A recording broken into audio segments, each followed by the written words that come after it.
একটা কথা আপনারা অনেকে জানেন যে গন্তব্যে পৌঁছানোর জন্য অনেকগুলো বেশ কিছু রাস্তা থাকে, তার মধ্যে একটা রাস্তা থাকে খুব অল্প সময়ে পৌঁছানো যায় কোনো ধরনের বাধা বিপত্তি ছাড়াই। ওই রাস্তাটা কোনোভাবেই আমার আপনার আচার আচরণের জন্য যাতে বন্ধ না হয় সেই দিকটা খেয়াল রাখতে হবে, নয়তো আপনি গন্তব্যে পৌঁছাতে পারবেন, একটু সময় লাগবে। এই কথাগুলো বলার উদ্দেশ্য হচ্ছে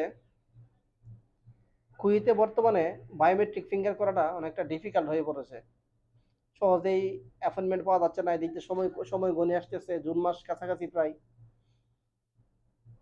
এর মধ্যে একটা সুখবর হচ্ছে আবদালিতে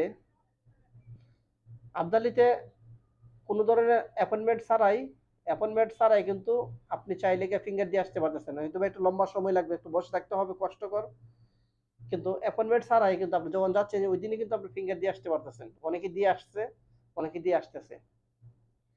এখন আপনার কাছে একটা প্রশ্ন, আপনার আমার আমাদের আচার আচরণে যদি আমরা যদি এমন কোনো আচার আচরণ করি, এমন কিছু করি যার কারণে আমাদের এইগুলা বন্ধ হয়ে যায়, এই ফিঙ্গারটা দেওয়া বন্ধ হয়ে যায়, এতে করে ক্ষতি আমরা হওয়ার সম্ভাবনা বেশি, কারণ আমরা সহজে দিতে পারবো না।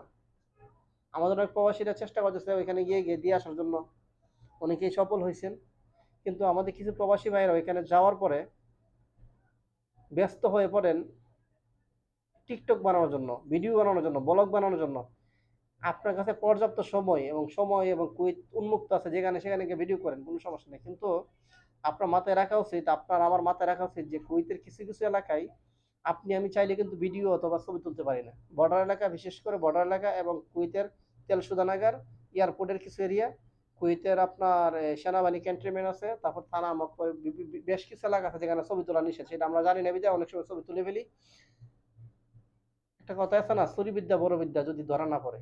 তো আপনি ভিডিও বানিয়ে চলে আসতেছেন আর আমাকে আমার ভিডিও দেখার পরে গালি দিবেন যে আমরা ভিডিও করছি, টিকটক করেছি, আমাদের কোনো সমস্যা হয় নাই। যদি ধরা পড়তেন তখন বুঝতেন যে কি হয়। ওইখানে আবদালিতে ফিঙ্গার করতেছে পুলিশ অফিসাররা, সেখানে আমরা বাংলাদেশিরা, আমরা যারা প্রবাসীরা আমরা ফিঙ্গার দিতে যাই, আমরা গিয়ে এখানে ভিডিও করি। এখন অনেকে বলবেন যে অন্যরা তো করে, অন্য দেশের লোকেরা করে। ভাই, আপনি আমার ভাই, অন্য দেশের লোকেরা তো আমার ভাই না, সেই জন্য তাদেরকে সচেতন করাটা প্রয়োজন বোধ মনে করি না।